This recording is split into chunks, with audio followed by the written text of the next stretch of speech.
when we started the worship, I sort of looked towards my wife and I said, but we probably should just worship because that's everything that I'm about to talk about. This was in the songs. It's just like precious. So I'm not going to talk about spooker. You can relax about that. Bespoke, and to be bespoke. It's such a beautiful word. I'm sure many of you are going through some seasons in your life, and then you will see the seasons, and it's like mini bubbles in the seasons. So my wife and I are in such a little mini bubble. We've got 3 weddings in 5 weeks. And it's a sort of a mini wedding bubble that we're in. And it's not our wedding, by the way. But so having 3 weddings in 5 weeks, it helps to focus the mind in terms of what you have to do. So I have to prepare 3 wedding sermons. And so in how many different ways can you help guide 2 young people to the I do's? So I have to go through those 3 processes with the 3 couples. And one's done, 2 to go. And then I looked at today's reading. When she conceives seed. Well, that's interesting. What's the normal process after a wedding? At some point in time, there are babies. Most of the time, not always, but sometimes. So it sort of helped focus my mind in terms of what to talk about today. And so there's going to be a wedding flavor to today, as you can see. But today's reading is all about the goodness of the house that is spoken for. It's basically what the word bespoke also means. Is the goodness of the house that is spoken for. And there are 2 houses at stake here. There's the house of our Father, through Messiah Yeshua, and there's the house of his representatives here on earth, through a husband and a wife. And the husband and the wife are the representatives of this house of our Father. And so we're going to see a couple of images. We're going to see some patterns, mirrors, where the house on earth, husband and wife, mirrors the house of our Father through Messiah Yeshua. So it's the goodness of the house that is spoken for. But first, let's just have a quick look at it as the pastor. So last week, Johan wrote here on the board, and relax, you will never find me on the writing board, and you will never find me in the choir here either. There are limits. No. So, and he wrote the word Ot, Aleph, Vav, Tav. And as he was writing it, it struck me, and I'll share what struck me in a second. But when you put those letters together, it means you can put it together in one or more ways, but one way would be to say, the sign of the strong one of the covenant is the nail. The strong one, Aleph, the nail is the Vav, and the covenant is the Tav. So the sign of the covenant of the strong one is the nail. Or you can say the strong one of the covenant holds it together by the nail. He's holding the covenant together by the nail. What struck me with this word Ot, Aleph, Vav, Tav, was that today we're going to talk a lot about the word Tov. And that is a Tet, Vav, Bet. And the Tet is goodness. It's also a womb. It says it speaks to both. It can also refer to a snake or something that's twisting in a negative sense, but in a positive sense, it refers to a womb, goodness, and a nail, and a house. So you put that together, A life nurturing goodness of the house is being held together and supported by the nail. The life nurturing goodness. What can be more life nurturing goodness than a womb? Of the house is being held together and supported by the nail. And so right off the bat, in Genesis 1, we see Messiah and his sign, his ot and his tov, the sign of his goodness. The sign of his covenant, and that sign keeping the house together through and by the hand of our Messiah. Not going to speak much about ot or sign at all, but we're going to speak a lot about the word tov today, quite a bit. Last week I've mentioned briefly that we're going to do this comparison between Genesis 2 and then Leviticus 12. We're going to see how those two sort of pans out together. And it's in that context where the word tov plays a big role. But first, just a very brief reflection in terms of what we discussed last year. And Yodavave spoke to Moses saying, speak to the Bnei Israel saying, when a woman has conceived seed. So the Torah portion's name is Tazria and Metzorah. It's a double portion, but we're only going to focus on the Tazria part. And Tazria is derived from the word zerah, which means seed. So when a woman has conceived, and then I put in the word seed, it's in the Hebrew, has been given birth to a male child, then she shall be unclean 7 days. In the days of her monthly separation, she is unclean. We're going to touch upon it a little bit later again, but it should be very clear from the outset that no woman has got seed. So there's a tension there, but we'll touch upon that tension shortly. Why that tension is there. Why it's not saying that she has conceived a baby, but specifically refers to seed, to zerah. Has she sinned by giving birth? Obviously not. So it's dealing with something else that we have to think of. But there is in that something else a component of separation between what is clean and what is unclean.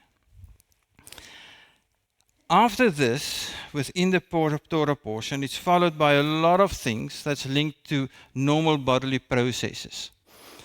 And those normal bodily processes, you go through, you wait, you wash, you bring an offering, and you're clean. But it's also sort of packaged with things that is not normally bodily processes. But this process of washing, cleaning, going through the normal bodily processes refers us back to the fact that we have to worship Him in spirit and truth because He is spirit. And we have to constantly clean ourselves, acknowledging the fact that He is spirit. And worshiping Him in spirit and in truth. And then also in the Torah portion, there are many things linked to the physical manifestation of an inner condition. The leprosy, or then the being tzaharat, and the metzorah, and the houses being inflicted by the plague, and how to deal with the plague that refers to outward situations, to sinful situations. And in those cases, the remedy is usually whatever has been contaminated by that plague needs to be destroyed by fire. So there are two different treatments. Normal bodily processes, we reflect, we realize that we are flesh, we have to worship Him in spirit and truth. We wash, we wait, we wash, we're clean, we can go to the tabernacle or the temple and worship. There's no problem in that. But then there's the counterpart, sin, being contaminated by a plague. And those things needs to be burnt, mostly by fire. So different treatments of the different situations.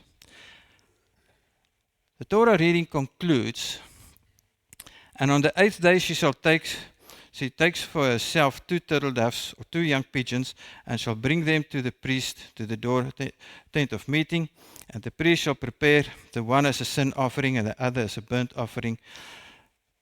And the priest shall make atonement for her before Yahweh for the discharge of her uncleanness. Thus she shall separate the children from Israel from their uncleanness, lest they die in their uncleanness when they defile my dwelling place which is in their midst.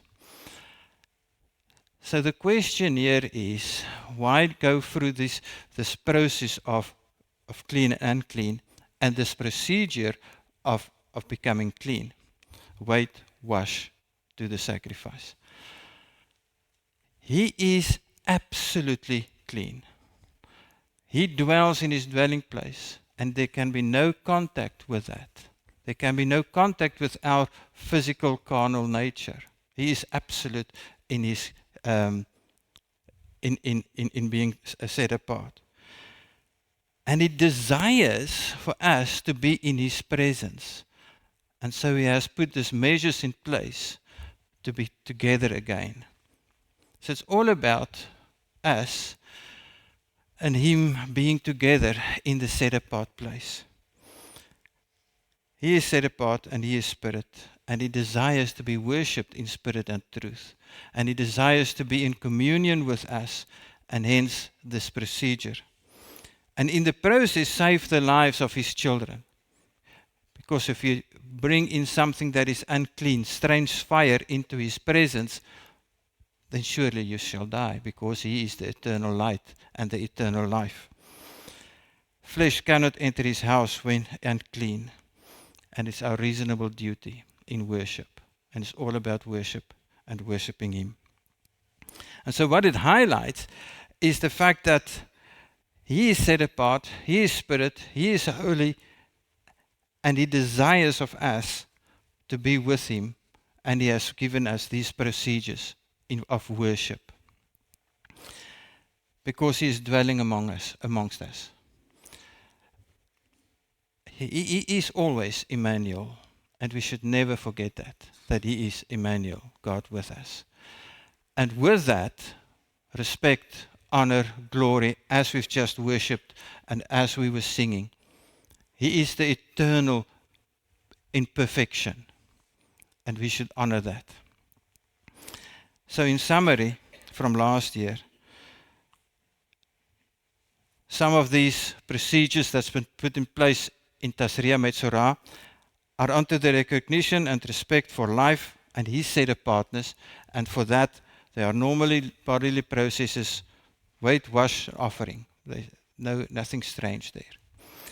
But then others are to deal with rebellion and the sin of rebellion, and how to deal with that, and to separate ourselves from those matters. And it takes great distinction to be able to distinguish between the two, so that we can set ourselves apart from those inward spiritual conditions that leads to death, and repent of those. They are also a foreshadowing of the plague to come, and the destruction to come, and how our Father's house here on earth is going to be cleansed, put through fire, as it's been prophesied many times over. Because in the end, Leviticus 12 to 15 is also a prophetic picture of the future, of his house that he's going to clean before he's going to dwell on earth with us. And there's an incredible match, reading Leviticus 12 to 15 and reading Revelations 15 to 18, and the parallel between those. We've done that last year. I'm not going to do this again. I'm just highlighting it, that there's this incredible parallel between Revelations 15 to 18 and Leviticus 12 to 15. So that when we get the instructions in Leviticus 12 to 15, Tasria Metzorah, it is about dealing with normal activities, giving birth, normal life aspects. But there are parallel themes that's of spiritual nature, but that's also to be playing out in future as well. In that parallel processes, we see something absolutely fascinating, about our Messiah's love for his companion, for the people whom he has died for. And we see that within this week's reading. An incredible expression of his love for his set-apart people and his desire for his set-apart people to be set apart. We read, "She does not come into the set-apart place until the days of her cleansing are completed. And when the days of her cleansing are completed, she brings to the priest a lamb a year old as a burnt offering, and a young pigeon for a turtle dove as a sin offering to the door of the tent of meeting. And he, the priest, shall bring it before Yehovah and make atonement for her, and she shall be cleansed from the flow of her blood." And that has to happen with giving the normal birth, have to go through this procedure before can actually enter into the tabernacle or then the temple later. So that's a normal process. But it's also a mirror of something else, which is very special. And it's about the mirror that I would like to talk about today for most part. It's a mirror of this. "Husband, love your wives as Messiah also did love the assembly and gave himself for it." How did our Messiah give himself for his assembly? He spilled his blood. What did the woman just do in order to give life? She spilled her blood. She spilled her blood in order to give life. Our Messiah spilled his blood to give life. What has to happen then? In order to set it apart and cleanse it with the washing of water by the word, what did our Messiah do? He cleansed his people.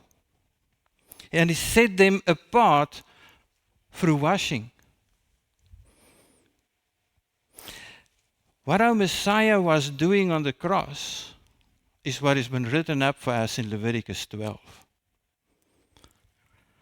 In order to present it to himself, that is the assembly to himself, a splendid set-apart assembly. What is the woman doing?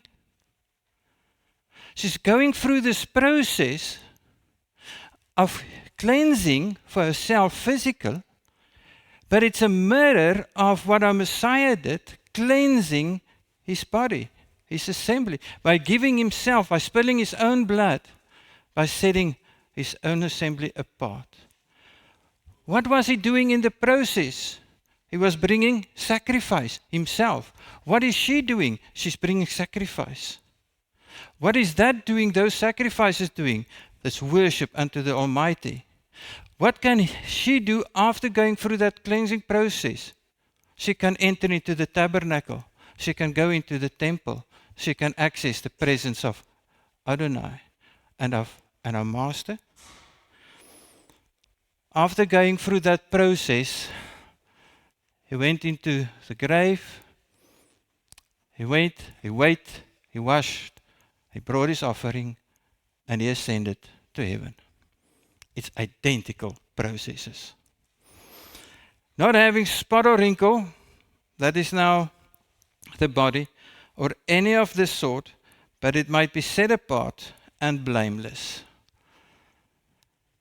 So we see a picture of what our Messiah did, written up for us, effectively as a prophecy in Leviticus 12. What was our Messiah doing? He was building himself an assembly set apart. What's the mother doing? She's building the kingdom through the baby. She's building a set apart assembly. He's building it spiritually and he's providing that pathway. She's building the people that must populate it. The procedures are identical. And in this process of her bringing the sacrifices, she acknowledges the fact that he is spirit and that we are flesh and spirit, and that there needs to be a reconciliation in the process. But in the process, he's also bearing children which can worship the Almighty King going forward in time.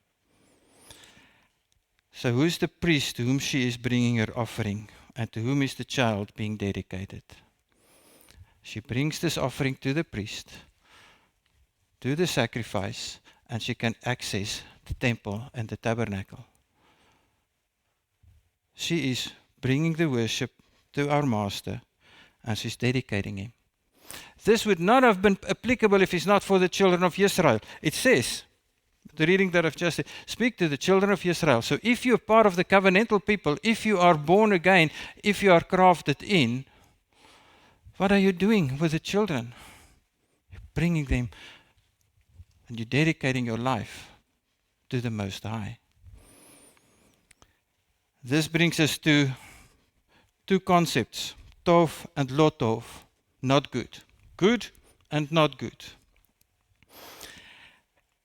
The first time that we read about something that is good is in Genesis 1. And Elohim said, let light come to be, and light came to be. And Elohim saw that the light was tov. It was good. So if we can just take that a little bit further and ask now what is associated with light, because light is good.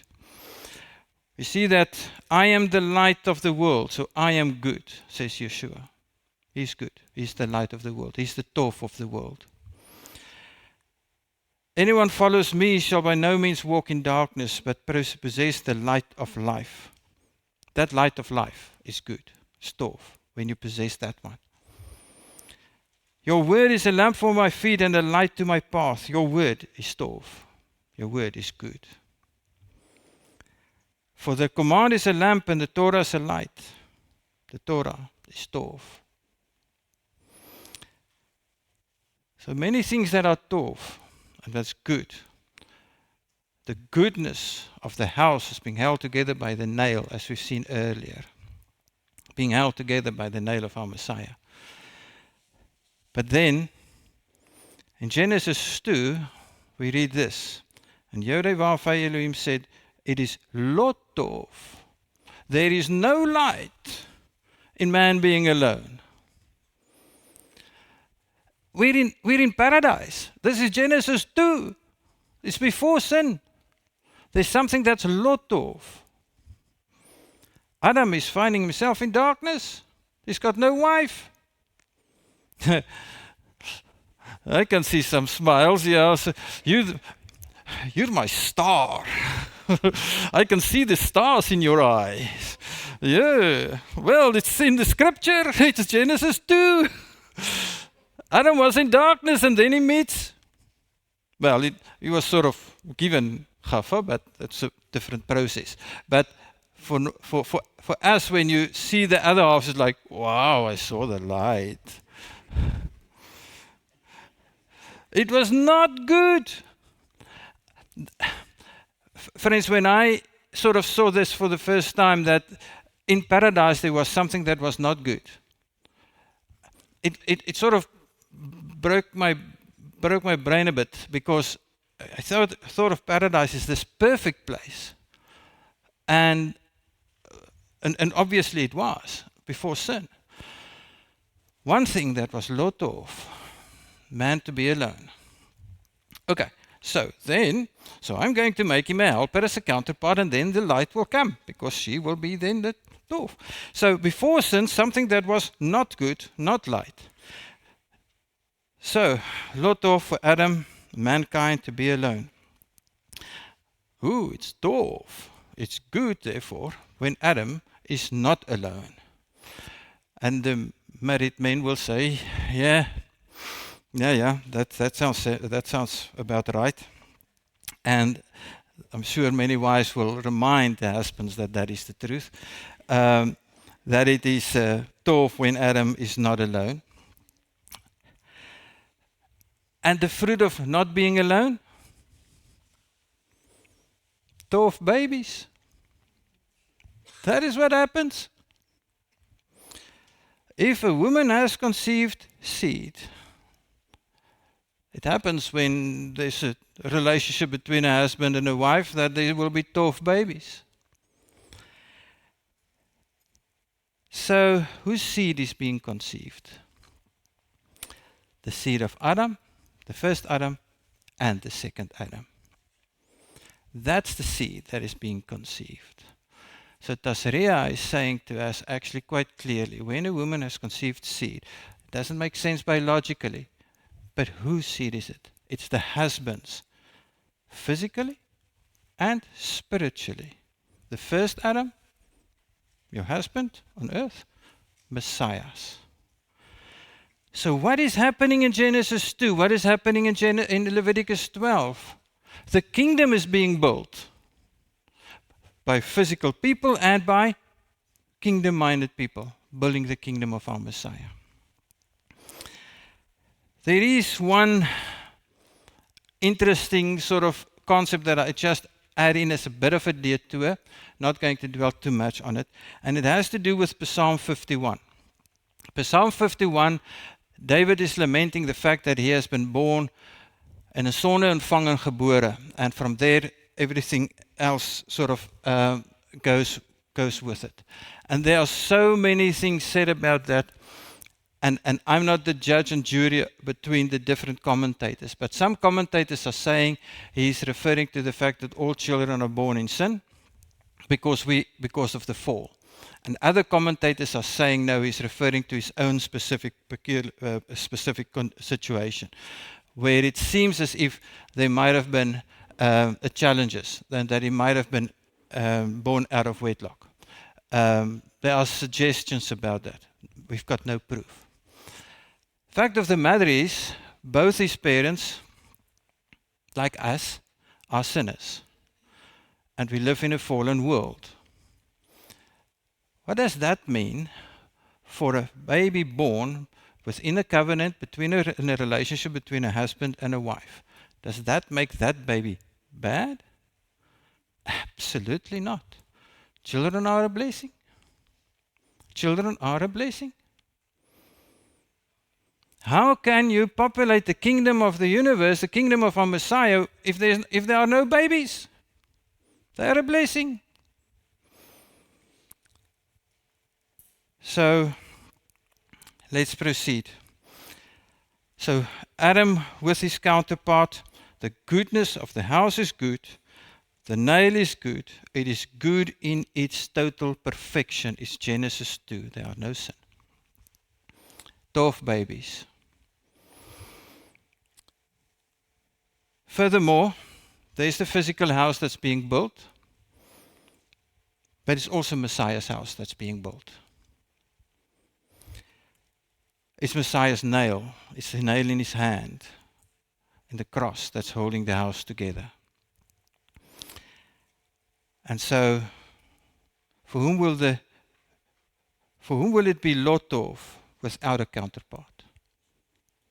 If our Messiah hasn't had a counterpart here on earth, it would have been bad for him.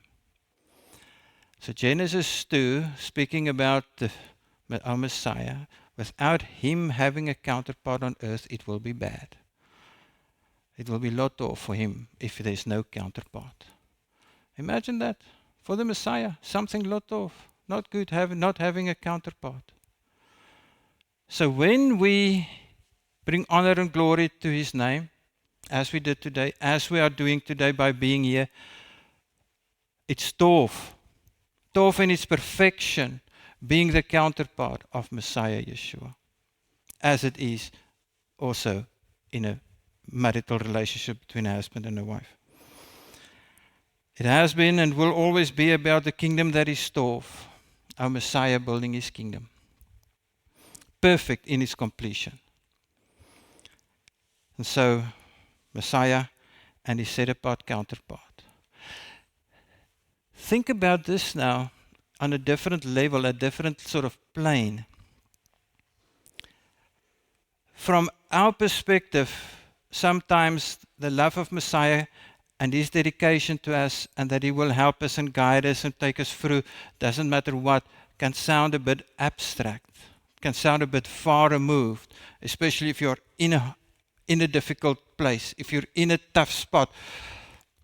The love of Messiah can sound very far and very abstract.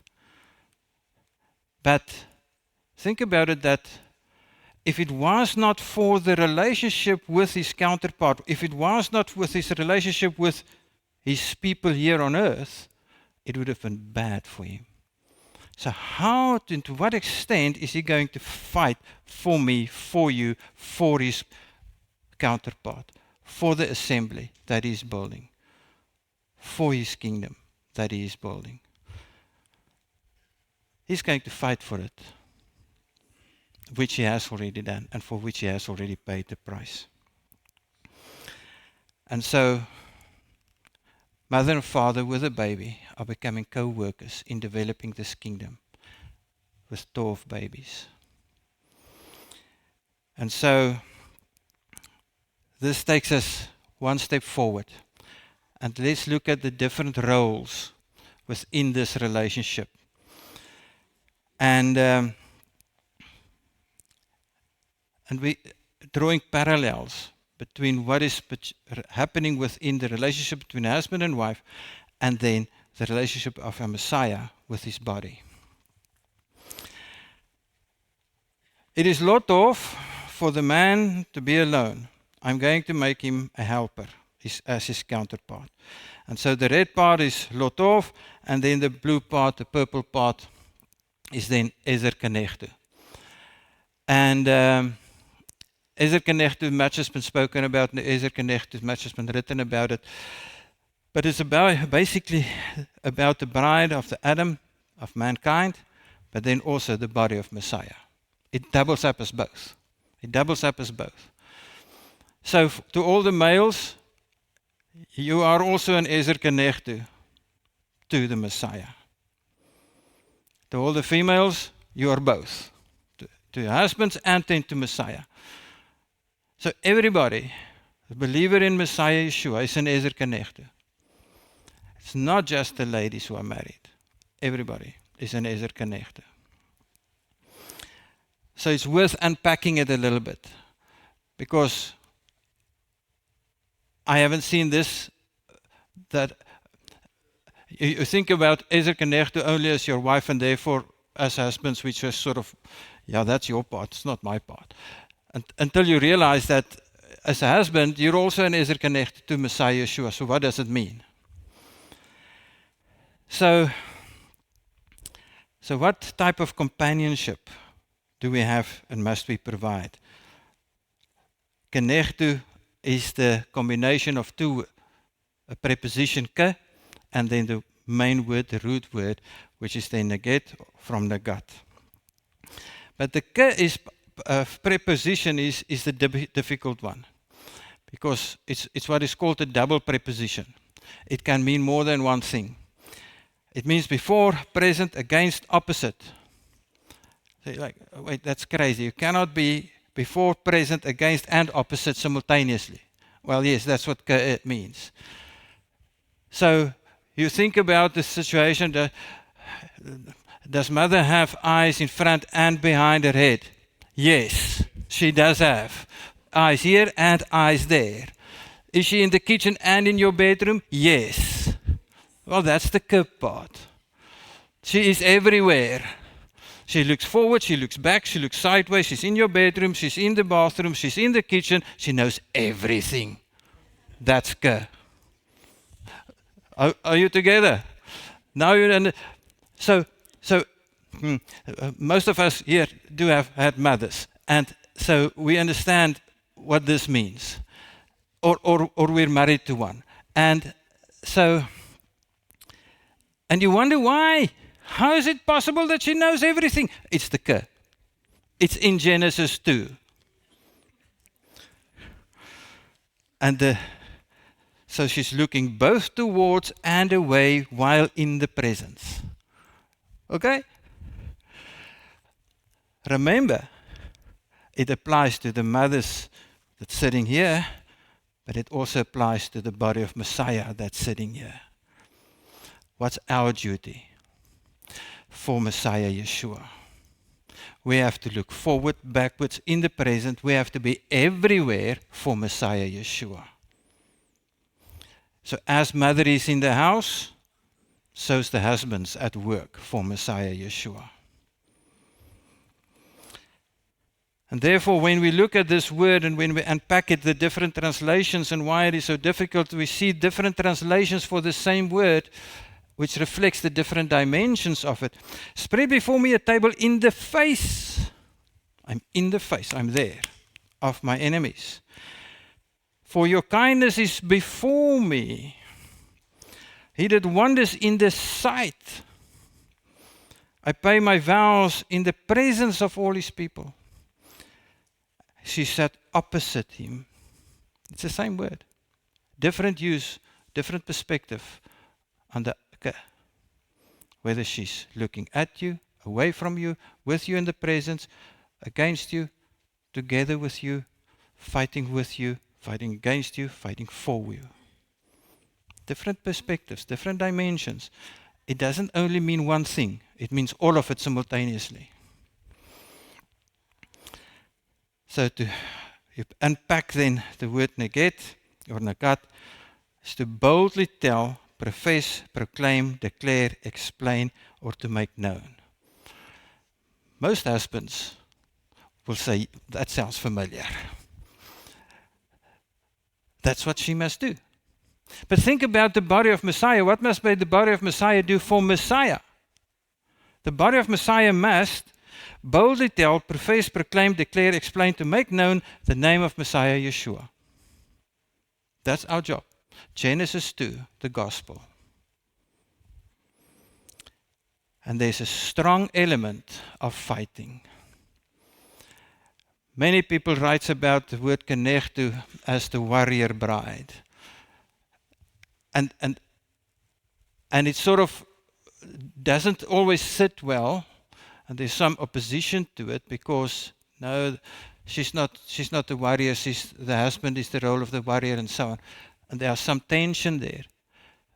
But we'll unpack that a little bit now and we'll see where this warrior element comes in and where it is appropriate and where it is not appropriate. But immediately, when we think in terms of our role as believers in Messiah Yeshua, we can see an elevated role. So, to boldly tell, profess, proclaim, declare, explain, to make known, in the presence, before the people, in the sight of the enemies, against the enemies, opposite the enemies of the Father, everywhere, proclaim the name of our Father. Proclaim the name of Messiah Yeshua, irrespective what the situation might be. Have the eyes everywhere, constantly.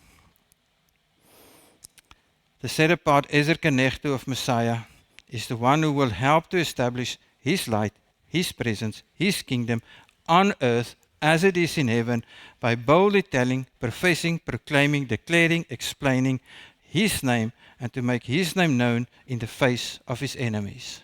The Ezer Kenegdu of Messiah Yeshua. And that involves fighting. That involves fighting.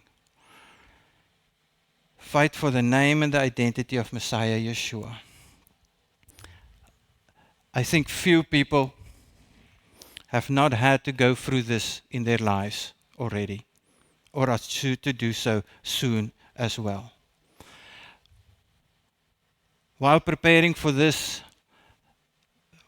we went through several stages where we were actually confronted with a situation where we had to say, are we going to, in a sense, walk away from the name of Messiah or going to fight for the name of Messiah? It's interesting how you prepare for something and then you're being confronted with something of the same theme. So you have to be strong, you have to be present, and you have to fight. And as it then applies to Messiah, it's also for the husband. So the fighting element of the Ezer Kenegdu is for the name and the identity of the husband. To fight for the name and the identity of the husband. As it is the Messiah that we have to fight for the name and the identity of Messiah Yeshua. So giving birth to His seed, there's an element of fighting for His name. How does the mother fight for the name of the father? Giving him babies that will take his name forward. Well, there's absolutely no stronger way of fighting for the name of the father, for the husband, I mean, How do you fight? How does mothers fight for their husbands? Babies will carry the father's name, fighting for the father's name, building that house. And when she has conceived seed, she's fighting for the husband and for the husband's name. Because that's how the husband's name will be carried forward. And how are we going to do it for Messiah Yeshua? When we speak boldly the name of Messiah and give birth to spiritual children, nurturing them, taking them forward. We're fighting for Messiah's name here on earth as it is in heaven. But there's also an Ezer part. I've just spoken about the Kenegdu part. There's also an Ezer part, a help part. Kenegdu is the difficult one to translate. The Ezer one is easier to translate. It's help. There's no sort of layers and before and back and so on. It's help. The present, before, together, and proclaiming companion, the negate, will fight and help Adam. Will help Adam. First Adam and the second Adam. As he helps her. Why can I add as he helps her part? O Israel, trust in Yahweh. He is their Ezer. Yahweh is our Ezer. To the same extent that he is our Ezer, we have to be the Ezer of Messiah. Same word, same standard, no different. Trust. The word is betach. Have a house of safety and goodness. Have a house of safety and goodness. How do you build a house of safety and goodness? You need the help of Messiah Yeshua. How will the father, how will the husband have a house of safety and goodness? With the help of his wife. Can't do it alone. The house of Aaron, trust, betach in Yodai. He is their help and their shield. You, Yara, you fear Yodai. You who hit the mark. That's what the word actually means. You achieve the goal for which you have been created. You achieve the focus for which you have been set apart. Trust in Yodai. He is their help and their shield. And so, I'm going to unpack this word Yara a little bit more. And then we're going to put it all together. So, the word Yara is from where we get Torah, means to hit the mark. So let's just go back there. So you fear, you hit the mark. Trust in Yodai. So there's something about hitting the mark, achieving the purpose, fulfilling the goal. Fulfilling the goal of being the companion of the husband, fulfilling the goal of being the companion of Yodai, of Messiah Yeshua. And in that, Yara plays a key role. So, there's Ephesians 5, we've read it earlier. Let me just highlight it. Husbands, love your wives, as Messiah also did love the assembly and gave himself for it in order to set it apart, cleanse it with the washing of water by the word. And what follows. And then, from that, we realize what is the standard of love that a husband must have for his wife. It's a standard that Messiah has set. That's the standard. Husbands, love your wives as Messiah loves the set-apart assembly. How is that love executed? He gave himself. And the implications thereof? She is set apart. By the husbands giving themselves and devote themselves to their wives, she is totally set apart. Isn't that interesting? It's the husbands that sets the wives apart. To the extent that the husbands give himself to her and dedicate himself to her well-being, the standard of Messiah, she is set apart. Oh, but that's what we've read in Leviticus 12 and the other parts. And then Paul is concluding, and he says, however, you too, everyone, let's Each one love his own wife as himself, and let the wife see that she fears Yara, her husband. She does not have to love him. That's optional. There's no emotion involved. The wife does not have to love the husband. If she wants to, she's welcome. But that's not the standard. She has to yara him. Now, that's Hebrew. The Greek word that's used there, that's an interesting word. You want to know the Greek word? I've decided not to put it there, but it's the word phobia.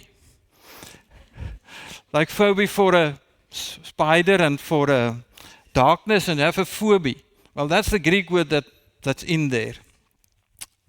It doesn't really help us. She mustn't have a phobia for her husband. So that won't do any sort of marital relationships any good. But the Hebrew equivalent helps us a lot. Because what does this mean? She must help her husband to achieve the goal, the objective of this new establishment, this house. Not love, yara. To hit the mark. She stands in awe and helps him to hit the mark. Wow. Now we think in terms of our role as the body of Messiah. It's our responsibility, it's our privilege to help him for his will be done on earth as it is in heaven. To help him to be his Ezer, so that the goal, the objective, the purpose of his crucifixion, of the nail through his hand, will be achieved and reached here on earth as it is in heaven. Wow, what a privilege. Now I'm standing in awe. Now it's like, there can be no bigger and more brighter and more set apart than Yodhe-Wafeh and Messiah Yeshua. And he's asking me, he's asking you to help him. Wow. That's amazing. So there's an emerging picture. The companion and the first and the second husband, Adam. Remember the males, you fit in both sides. Yara to help, to Ezer Adam to achieve or to hit the mark. That's our role. Help Yeshua. And he, Adam, he will unconditional love for the house. Think about Messiah. Unconditional. I will love you. Just come to me. Give me your life. I love you. Husbands, that's the standard of love. And help him to hit the mark, to reach the objective. Kenegtu. Honor Adam's name by fighting for it. And he will set you apart without spot or wrinkle. Remove the sin as far as the east is from the west. You will be clean, washed by the blood of Messiah. Husbands, how do we see our wives? Without spot or wrinkle. Clean. That's the standard. And set her apart. Tazria, she conceives Adam's seed. Tov, holding a good house together with his nail, with his hand. I will keep this good house, this kingdom house, I will keep it together. And I will nurture it. I will set it apart. And I will love it. Says Messiah Yeshua. And I'll keep it together. What's the husband's role? Keep it apart. Keep it together. Keep it together. Set it apart with unconditional love. And then the companion brings the worship, bring offerings. The chatat, the korban, korban chatat, korban olah. Dedicate yourself to his glory, to his majesty. And he will nazar, separate it unto himself. An absolute beautiful picture out of Tazria, Leviticus 12, Genesis 2, Ephesians 5, of the relationship between Messiah Yeshua and his companion, us, and what he will do for us. Unfortunately, Genesis 3 happened. You might have noticed. So it's good to reflect also on Genesis 3 a little bit and what happened in Genesis 3. And Jehovah commanded the man, saying, eat of every tree in the garden, and so on. That command was given before Chava. Before we read the words, it will be lot for Adam to be alone. So Adam received that instruction when he was still single. He had no Ezer Knechte with him. He was still single. And then Genesis 3 happened. Not going to read everything, but the devil and sort of started with his shenanigans and playing around with words and so on. And then she said, and the woman saw that the tree was good for food. What was she doing and or not doing? She was not fighting and honoring Adam's word, his name. She should have said, but my husband said, and fight for his name. She did not. She was not an Ezer Knechte who was fighting for her husband's name. Remember, she was not there where the original instruction came. So how does she know about that instruction? Adam told her, don't eat of that one. So what was she doing? She was not honoring his word. She was not honoring and respecting his name. She was not fighting for his name. She was not an Ezer Knechte. And in the process, there was no Yara and no Ezer Knechte. Dunk, problems. Right. And then, let's read the other part of it. And Jehovah Elohim called to Adam and said to him, where are you? And he said, I heard your voice in the garden. I was afraid because I was naked. Eriom. The word means seeing the chaos of my head. Eriom. Naked. To see the chaos of the head. When you see the chaos in your head, you're really naked. It's not to do with having clothes. I'm not saying don't wear clothes. I mean, it's just mean that the real nakedness is when they're naked in the head. So what he was saying is, I was afraid because I see the chaos of my own head. Now I'm naked. Now you're truly naked when you see the chaos of the head. So I hid myself. I hid myself from my own self-created chaos. We're good at that. We're really good at that. To hide behind our own stupidity. Because we see our own stupidity so often. We see our own nakedness so often. And then we're looking for excuses. So the true thing between a husband and a wife is that there must be absolute transparency with respect to head-based chaos. Doesn't mean you have to understand what is going on there.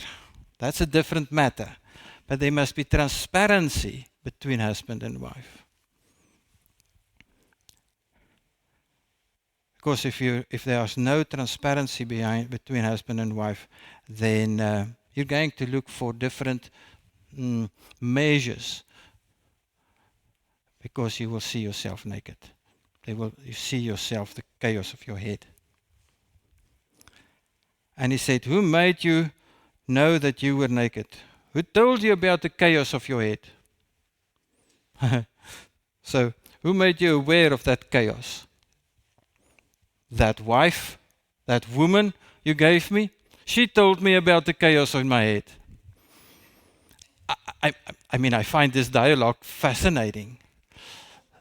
It's difficult because one can relate to it sometimes. Well, just here and there, and not in the garden route, but in Brakpan or elsewhere. But you can somehow relate to some elements of it. So, who made you aware of this chaos in your head? That woman. Yeah.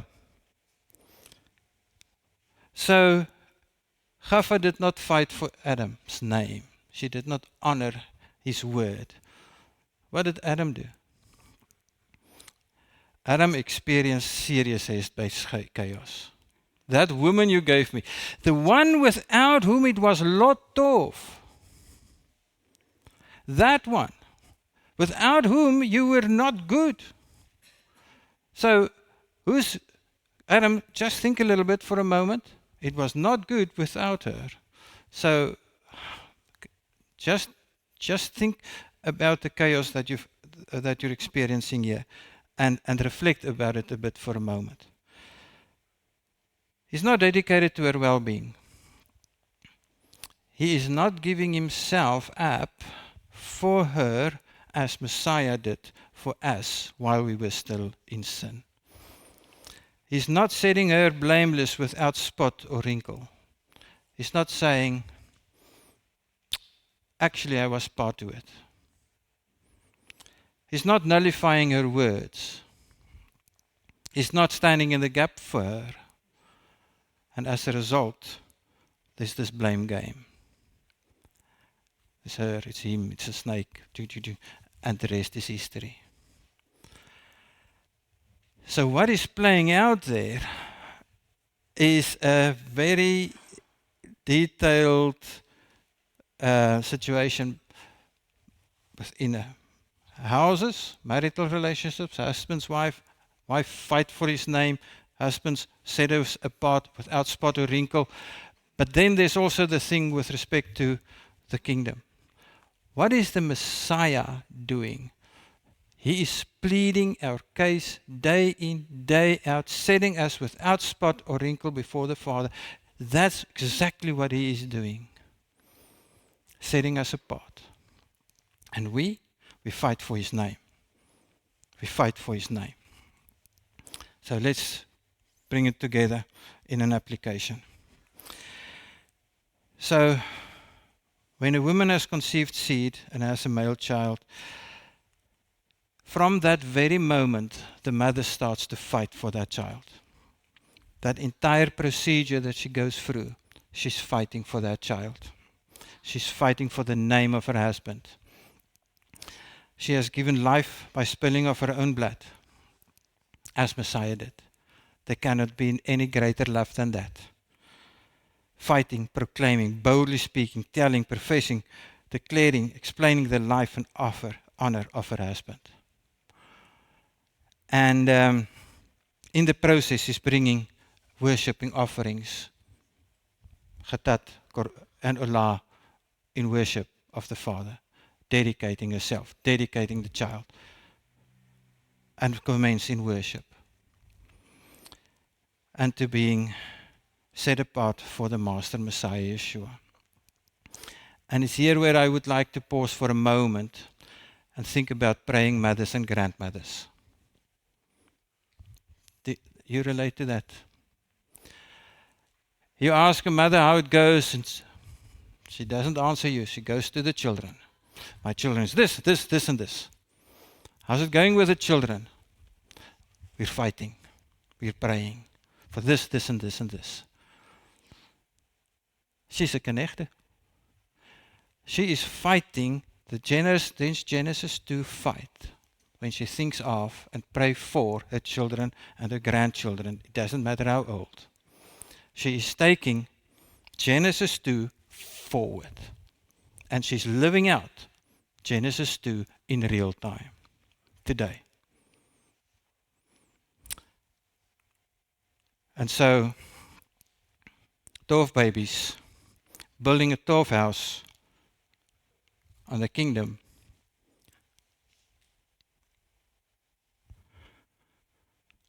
You're with me?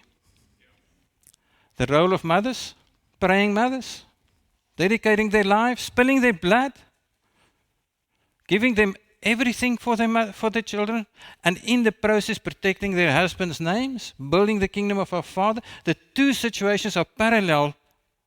You can't imagine how close it is. I believe that's why he gave us this weird Torah reading about Tazria. I mean, if you read it, it's like, can we just skip this one over? I mean, there are some things in there that's better not to be spoken of.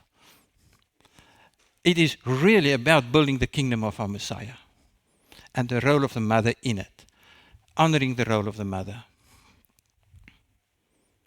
fighting for the husband's name,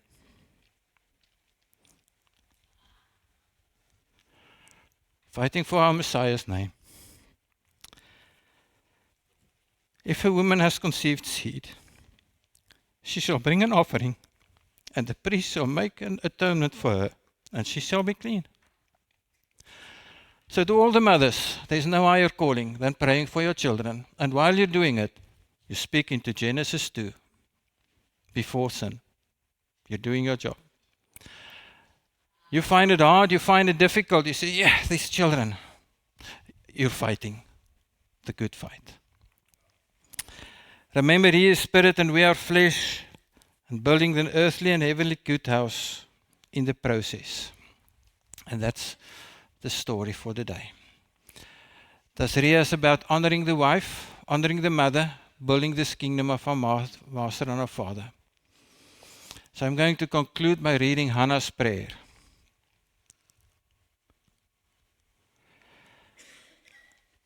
And I would like to ask where it is appropriate and applicable, where husbands are near their own wives, that you will just put your hand on your own wife's shoulder and pray this with her, and pray with the kingdom. Because this is unto healing. This is unto restoration. This is unto the building of an everlasting house for our Master. The Hannah's prayer in 1 Samuel 2 follows her initial prayer in 1 Samuel 1.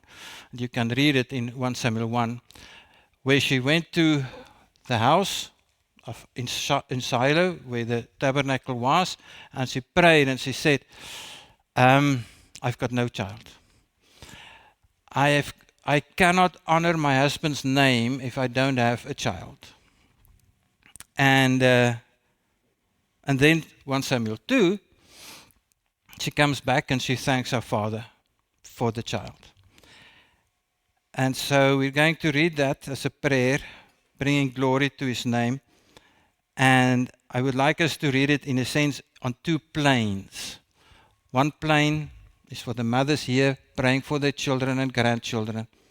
But on another plane, we read it as everybody here, every single person here, who is the companion of our Master Messiah, speaking into the kingdom and our role and responsibilities. Let's pray. My heart rejoices in Jehovah. You are my strength. My mouth is opened wide over my enemies, for I have rejoiced in your deliverance. We will stand in your presence and we will proclaim your name. You are our strength. There is no one set apart like Yoreh, for there is no one besides you. We fight for your name, your glory, your honor, your majesty, and there is no rock like our Elohim. Do not multiply words so proudly. Let no arrogance come from your mouth, for Yoreh is an L of knowledge, and by Him deeds are weighed. By Him deeds are weighed. And so we pray for each mother who is praying for her children and grandchildren, who's interceding for them. We're praying for each person here who is calling upon you to help them through adversity at workplaces, houses, fighting for your name. No arrogance can stand before you, but you are our rock. Bows of the mighty are broken, and those who stumble shall be girded with strength. Thank you that you are our strength and that you are the one that helps us to be your Ezer Kenegdo here on earth. And that even while we may fall, we are strong in you. The satisfied have hired themselves out for bread, and the hungry have ceased. Even the barren one has borne 7, and she who has many children pines away. For those who are focused on you and your kingdom, you help us to build a kingdom here on earth as it is in heaven. Jehovah puts to death and makes alive. He brings down to the grave and raises up. Jehovah makes poor and makes rich. He brings low and he lifts up. And we glorify your name. We honor your name. And we fight for your name. You are the one that is before us. He raises the poor from the dust. He lifts the needy from the dunghill to sit with princes. And therefore we do not look at a situation as a desperate situation, as a failed situation. We speak life into each child, into each grandchild. We speak such a life into each work situation, desperate situation. And we pray that you will be the one that lifts us, that you will be the one that lifts that child and make them inherit a throne of esteem. Thank you that you are the one that will take that child, the one for whose name is being brought before you now, Avan Ezer Kanechdu, and that you will make them inherit a throne of esteem. The supports of the earth belongs to Jehovah, and he sets the world upon them. He guards the feet of his kind ones, but the wrong are silent in darkness. For man does not become mighty or by power. Those who oppose Jehovah are shattered from the heavens, but thunders against them. Jehovah judges the ends of the earth, and he gives strength to his sovereign, and exalts the strength of his anointed. And you have set us apart by your blood. You are the one that gives us strength. You are the one that empowers us, as you are also empowering every mother and grandmother who's praying into children's lives and fighting for the honor of their husbands' names. And thank you that in this month of healing, this month of restoration that we're in also, that you will restore houses here on earth, families, but that you will also help us to be your representative here on earth, fighting your name, so that the goodness of the house can be spoken for, that's being held together by the nail of our Messiah Yeshua. Amen. The word of our Father, being held together by a nail. Trust that you will meditate on this and speak into this. The objective of today was to be an encouragement for praying mothers and grandmothers. They might also be applicable to us husbands in our role in our workplaces, how to take the word of our Father forward in the workplaces to his glorification. So let's go for some tough coffee to start with. Amen.